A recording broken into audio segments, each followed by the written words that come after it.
Yeah, it sounded horrible. That was like vibrating the whole time. Yeah, that was good. Connie Ness. I think that the media center is a more place to socialize than work. I like hanging out in the media center because I just talk with my friends and I don't get much done.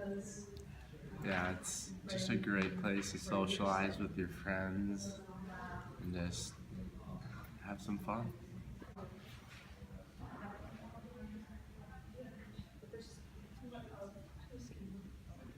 If I ever want to get any work done in the media center, I usually head over to the quiet zone over there. Like it goes in the middle or hard. It's like 10 feet.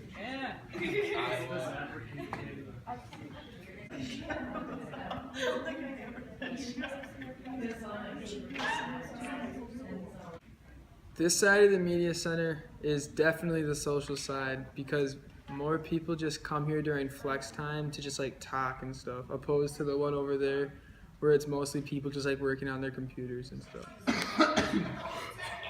Get out of this video. I mean, I get work done in here. Like, it's nice to be able to like talk to people, but also do a little bit of work. Whereas the other side, I mean, you just kind of get in the zone and do your thing.